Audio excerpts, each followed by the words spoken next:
bien à le retour là ou pas? Ça c'est professionnel, hein, mais voilà. Alors bonjour, monsieur le député de l'Hérault et monsieur le président de la CCI. Alors vous êtes venu faire une conférence de presse pour les plagistes. Donc les plagistes, c'est important pour la région. On vous écoute alors.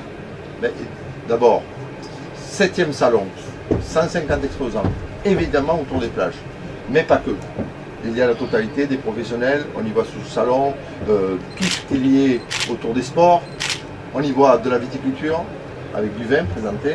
Donc on se rend bien compte que la dynamique apportée par les plages privées, par tout ce qui se passe au niveau du tourisme, les stations balnéaires, par tout ce qui se passe autour des sports, on a parlé ce matin de paddle, de skate, on a parlé de tout ça, on voit bien que c'est un assemblage de tous ces nouveaux métiers qui poussent l'économie et qui démontrent qu'il y a un gisement d'emplois formidable que nous ne pouvons pas, nous n'avons pas le droit de ne pas le saisir. Donc c'est pour le développement économique de la région.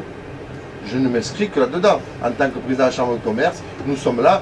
Alors, les plages privées décriées ou pas, mais elles ont dans leur espace, le député le dira mieux que moi tout à l'heure, aujourd'hui c'est 3% de ceux que ça occupe au niveau des plages littorales. Donc il n'y a pas, alors il y a des règles à respecter, il y a des choses à faire, mais on sent bien que cet assemblage entre les sports nautiques légers, plus les plages privées, les centres avec les quais, comme ici sur la Grande Motte, sont une vraie source d'économie pour notre territoire et d'emploi.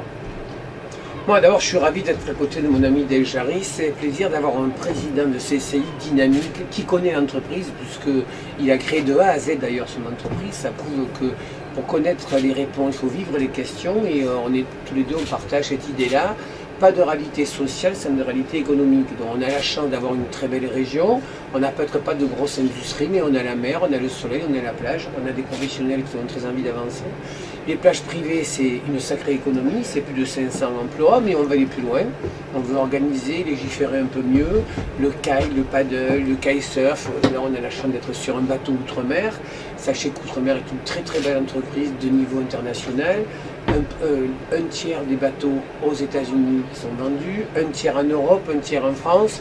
Le maire de la Grande Motte, que je salue au passage, a un grand projet d'agrandir le port, 400 anneaux, 40 millions d'euros. C'est du bon investissement. Vous savez, aujourd'hui, la France va mal. La France a peur avec le terrorisme et la France est clivée. Et nous, en tout cas, nous sommes des responsables, que ce soit le président de la Chambre, le parlementaire ou les maires, pour essayer d'avancer. Aujourd'hui, on a une crise politico-administrative où seulement les énarques décident à Paris et ça suffit. Nous, on a envie de nous relever les manches et de faire en sorte que nous fassions redémarrer cette économie parce qu'on a tous les atouts pour réussir. Et alors on vous a beaucoup entendu parler du respect de l'environnement.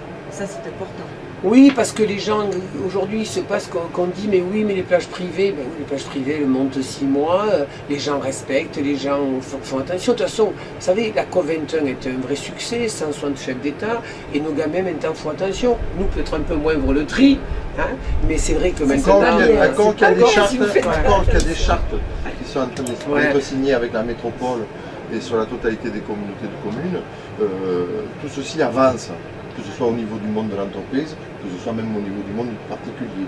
Tout avance, peut-être pas assez vite, mais tout avance. Qui aurait parlé il y a une dizaine ou quinzaine d'années que les gens trient leur boîte, qui aurait parlé il y a une dizaine d'années la mise en place de compost dans le jardin.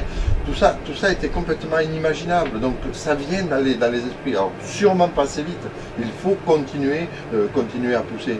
Et d'ailleurs, moi je remercie, tu l'as fait tout à l'heure, cher Patrick, le maire de la Grande Motte, président de l'agglomération des Pays de l'Or, qui nous accueille ici, qui laisse l'opportunité à l'économique de s'exprimer sur ce salon. C'est une vraie opportunité pour nous de venir ici et démontrer dans un salon 150 exposants qu'il y a des choses à faire économiquement, mais effectivement dans le respect environnemental. Et ce qui est bien, c'est que vous n'êtes pas de la même sensibilité, comme tu l'as dit, mais que vous êtes ensemble et unis pour ce combat. Ben vous savez, aujourd'hui, on traverse tellement une période difficile que les gens en ont marre des calculs politiciens, mais vous savez, 577 parlementaires, 17 chefs d'entreprise. Donc je suis désolé, moi je suis dans la vraie vie tous les jours, André dans la vraie vie tous les jours, et le décalage qu'on a avec certaines, c'est sûr que c'est un fossé abyssal. Donc aujourd'hui la politique c'est pas un métier, on s'engage parce qu'on a envie de faire des choses. Moi j'ai laissé mon entreprise à mon épouse, qui d'ailleurs fait 20% de plus au passage, de chiffre d'affaires, et pour m'intéresser au bien commun. Donc je ne vais pas m'amuser à me battre dans un bac à sable. Donc oui, avec le maire de la Grande Motte on a des projets, l'intérêt c'est pour l'intérêt des grands moutons, c'est pas l'intérêt ni du Parti socialiste ni des Républicains. Vous savez, les partis aujourd'hui ils ont un peu de mal, donc il nous faut des politiques sincères qui s'engagent et désintéressées. Très bien. Eh bien, Merci, merci beaucoup. De rien. Et bon courage à Happy TV, Voilà. une télé d'avenir. Merci.